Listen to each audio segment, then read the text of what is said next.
กราบสบายดีและสวัสดีเด้อพ่อแม่พี่น้องFCเบิร์ดสุขุสุคนบอกว่าสิอยู่ภายในและก็ต่างประเทศกันยินดีต้อนรับเข้าสู่ช่อง YouTube ของแม่สมหวังชาแนลมาพบมาพอกับแม่สมหวังวันนี้ก็ได้นำพา FC มาหาสาวโสดหน้าใหม่ซึ่งเพิ่นก็เปิดใจเนาะอยากได้คู่ชีวิตโดยมื้อนี้ก็ได้มาถ่ายทำเพิ่นเป็นครั้งแรกของแม่สมหวังเนาะเห็นแต่ช่องอื่นเนี่ยถ่ายทำมื่อนี้แม่สมหวังก็ได้มีโอกาสดีก็ได้มาถ่ายเพิ่นส่วนสื่อเสียงเฮียงนำแนวใดนั้นเดี๋ยวเราจังไปโอไปลมน้ำกันเนาะทุกคนแต่ก่อนอื่นก็ฝากกดไลค์กดแชร์กดติดตามให้ช่องแม่สมหวังชาแนลในเด้อทุกคนเด้อเพื่อเป็นกำลังใจในการเฮ็ดคลิปต่อไปก็เพื่อบ่เป็นการซักซ่าเสียเวลาเนาะเราก็ไปโอไปลมกับสาวโสดเพิ่นพร้อมๆกันเลยโดยสบายดีเลยมื่อนี้ก็นำพาFCมาหาสาวโสดหน้าใหม่อีกเนาะ ก่อนอื่นขออนุญาตถามชื่อนะโดยซื้อน้องนิชื่อน้องนิโดยอายุจักปีแล้วอายุ17 ปี 17 ปีตอนนี้ยังเข้าโรงเรียนอยู่บ่ออกแล้วออกแล้วแม่ออกได้จักปีละ3-4 ปีแล้ว3-4 ปีแล้ว เป็นอะไรคือออกขี้ข้านบ่เมื่อยบ่เรือเนี่ยไม่ได้ขี้ข้านแบบเงินกับบ่ค่อยพอนะแบบมันต้องใช้จ่ายอย่างหลายอย่างไปเฮียนก็ต้องใช้เงินเนาะบ่แม่นใช้เงินเฮียนนะเฮาอยู่แล้วอยากกินเองเนาะ ห้องไหนห้องม.4 ห้องม.4คือมื้อนี้นี่อยากออกมาเปิดใจเปิดใจหาคนคุยซื่อๆบ่หรือว่าหาคู่ชีวิตหาคนคุยก่อนก็ได้เปิดใจหาคนคุยก่อนเวลาทุกคนเลยผ่านมานี่ยังบ่เคยแต่งงานบ่หนูยังบ่เคยหาผู้บ่าวนี่เคยมีอยู่บ่โดยเคยมีอยู่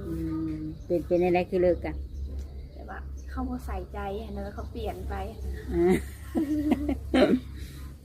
มันบ่คือแต่ตอนที่แรกเนาะบ่แม่นบ่แบบว่าเพิ่นไปมีผู้สาวไหมหรือว่าเจ้าไปมีผู้บ่าวไหมแล้วนอกใจก็นอกใจสาวกันเนาะมีสเปคตั้งไว้บ่ทางเจ้าบ่มีแบบใดก็ได้แบบใดก็ได้มักหนุ่มทางใดหลายเป็นพิเศษฝั่งไทยเคยไปอยู่บ่ฝั่งไทยบ่เคยไปงานบุญหรือว่างานเทศกาลยังก็ยังบ่เคยไปจักเทื่อบ่แม่ยังบ่เคยไปไกลชุดไปลิ่นไกลชุดนี่ฮอดใช้ฮอดบ่สวรรค์โดยฮอดแต่สวรรค์บุญจงเฮือบ่ไปลงบุญจงเฮือ อยู่ในครอบครัวเจ้านี่พ่อแม่เจ้ามีลูกจักคนมีลูกอยู่5 คนจะเป็นลูกผู้ที่เท่าไหร่บ่แน่ใจนี่ค่ะก็เป็นลูกเลี้ยงของป้าแล้วมันอยู่กับป้าจะน้อยเจ้านะบ่แม่นลูกเพิ่นแท้ๆโดยว่าเป็นลูกแท้ที่ว่าหานี่หาทั้งเจ้านี่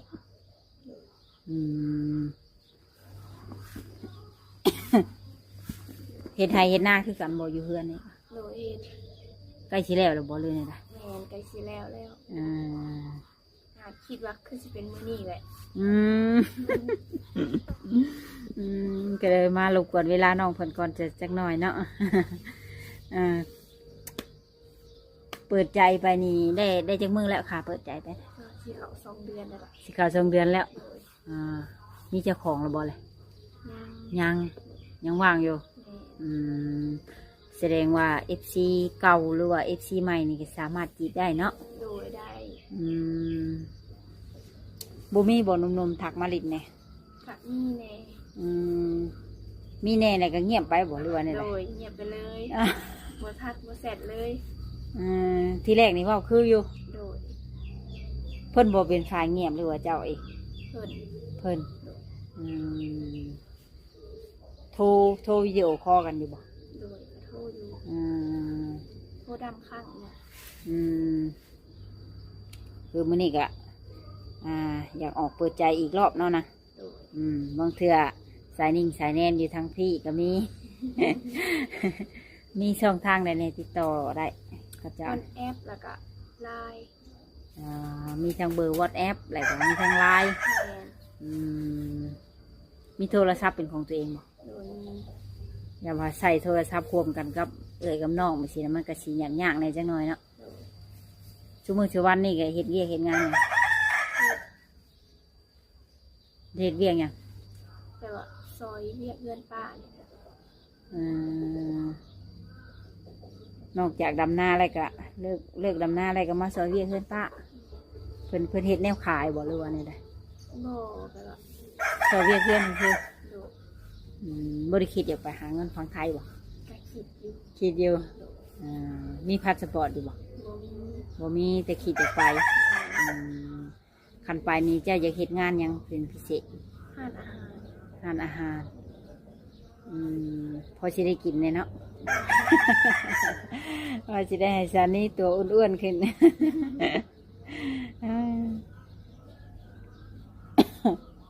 เอามีอยู่บ่พี่น้องไปเมืองไทยกันดิ ก็มีอยู่ เป็นมักงานหารอาหารทุกคนเลยถ้าว่านุ่มๆเฮานี่เพิ่นเป็นพ่อห้างนางใหม่จะรับได้อยู่บ่ โดยรับได้ รับได้เนาะมีลูกติดก็รับได้ โดย เอาอายุกะประมาณจักปีกะวะ ก็ว่าสูงสุดก็คือ70ไป สูงสุดนี่70เนาะโอ้เพิ่นกันใจกว้างเนาะทุกคนรับนมสูงวัยจนถึงอายุ70สามารถรับได้เนาะเป็นพ่อห้างนางใหม่กับเพิ่นรับได้ทุกคนเลย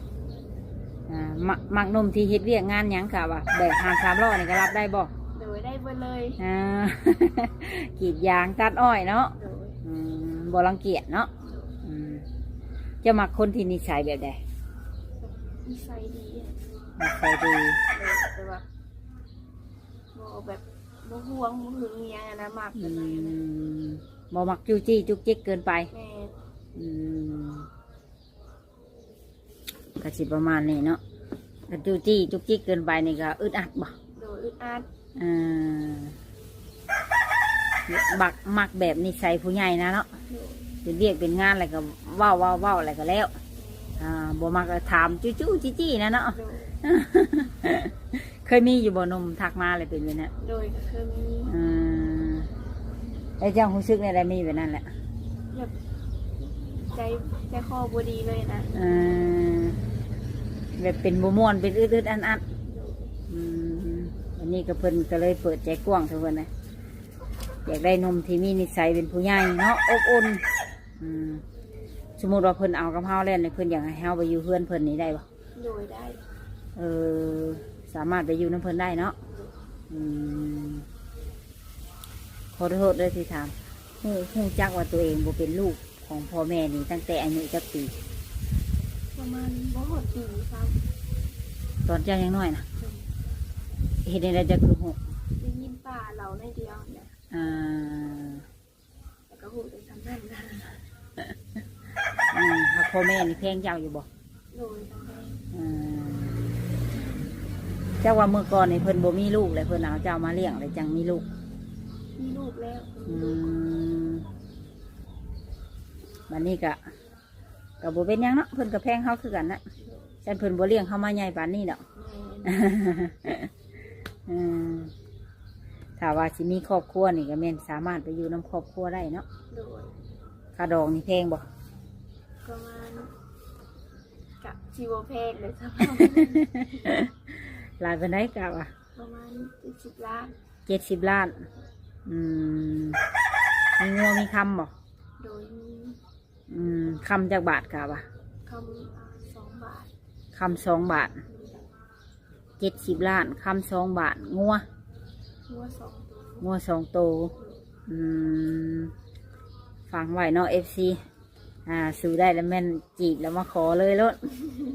สาวเพิ่นก็พร้อมที่จะไปอยู่นำเนาะ งานแบบโรงงานโรงอย่างนี้ยังบ่ได้เคยไปเฮ็ดบ่แถวบ้านเมืองลาวค่ะนี่ คือไปจะอยู่สวรรค์ เฮ็ดงานหยังนะ ห้านเฟย ห้านเฟอห้านขายเฟอไปเป็นเด็กเสิร์ฟเพิ่นบ่หรือว่าล้างจานล้างถ้วย เป็นเด็กเสิร์ฟ ผลใส่เท่าหลายบ่ กับโบลาย อยู่ได้จักเดือน 4-5 เดือน 4-5 เดือน แม่ กลับมาบัด กลับมาดำนาสอยปลา แสดงว่าช่วงวังแรงกี่นี่จะไปเฮ็ดงานขายเฟอหากะยาค่าดำนานี่ โดย แสดงว่าเพิ่นก็สู้ชีวิตเนาะทุกคน แม่ ฮันเทซิโนฮะนี่ยังบ่เคยไปเฮ็ดงานบ่ ยังบ่เคย อืมคันว่ามีผู้ใหญ่ใจดีสนับสนุนเฮ็ดพาสปอร์ตให้นี่ก็ไทยไปบ่ อยู่ไป อยากไปเนาะอืมจะบ่ให้ขึ้นฮอดขี้มูกโป่งบ่ มักไปลินไปเที่ยวกลางคืนอยู่บ่จ๊ะ กับบ่สู่คอยไปปานใด อ่า ไปกับมีแต่มันเกิดหมู่จะไป อ่าเนี่ยว่าบุญบ้านใดไปรอบ้านนั้นไปรอบ้านนี้ บ่ได้สู่ไปเนาะ โดย อืมมีแต่เฮ็ดเวียกเฮ็ดงานมาเฮือนแล้วก็แม่นพักผ่อน อืม อืมแบบนุ่มๆที่กินเหล้าแน่สูบยาแน่นี่รับได้บ่ กับบ่คอยปานใดอันเนี้ย อ่าเป็นได้ไร บ่คอยมัก บ่มัก แม่ คิวบ่ โดยคือ อ่า กินได้แต่กินได้โบราณแบบกินคือมือคือเว้นนั่นนะบ่มากเลย อืมบ่มักยันเพิ่นห้ายันเพิ่นตีบ่ประมาณนี้บ่เคยเห็นในคลิปบ่หรือว่านี่แหละ แม่ เลยเก็บมาย่านบาดนี่ แม่ อืมย่านบาดมือเพิ่นบ่ได้กินนะบ่ย่านเพิ่นหายเพิ่นหยังว่าซี่เนาะอืมก็โอเคเสร็จแล้วทุกคนเดี๋ยวสิเอาช่องทางติดต่อเมื่อไว้ให้ FC มีหยังอยากฝากถึงหนุ่มๆที่สิเข้ามาใหม่อยู่บ่ เข้ามาจีบเด้อจะมันมีเจ้าของป้า เอา สิจีบเลยที่มาจีบเนาะอืมก็โอเคเดี๋ยวกับไว้พบพ่อกันใหม่ในอีกเมื่อหน้าเนาะนะถ้าว่ามีเวียกมีงานก็สิได้แวะมาหาน้องเพิ่นอีกสำหรับคลิปนี้ก็สิได้กล่าวคำว่าสบายดี สบายดี เลยก็โอเคเนาะทุกคนหลังจากที่ได้ลงกับสาวโสดเพิ่นเป็นทีเรียบร้อยแล้วเนาะอันนี้ก็เป็นเพื่อนเป็นซานของสาวโสดเพิ่นเพื่อนซานพ่อแม่ของสาวโสดเนาะสำหรับคลิปนี้กับโบมีอย่างไรเนาะทุกคนก็มาถ่ายคลิปให้ FC ได้เบิ่งถ้า FC ท่านใดสนใจอยากติดต่ออยากได้ช่องทางติดต่อก็ทักเข้ามาได้เด้อทุกคนเด้อทางไลน์เดี๋ยวแม่สมหวังสิปะไลน์ไว้ให้เนาะถามว่าภาพใดหรือว่าเนื้อหาใดมันโบสุภาพเนาะแม่สมหวังก็ต้องกราบขอโทษขออภัยหลายๆและที่สำคัญก็ต้องกราบขอบุญขอบคุณ FC ทุกท่านที่เข้ามากดเบิ่งกดชมแต่ต้นจนจบเนาะก็ขอให้ FC ทุกท่านจงมีแต่ความสุขกายสบายใจเนาะมีแต่สุขภาพแข็งแรงเฮงๆรวยๆเงินไหลนองทองไหลมาเด้อ FC สินาหักทุกท่านสำหรับคลิปนี้ก็สิได้ขอตัวจบคลิปกลับบ้านก่อนเข้าไปพบพ่อกันใหม่อีกในเทื่อหน้าสำหรับคลิปนี้ก็สิได้กล่าวคำว่าสบายดีบายบาย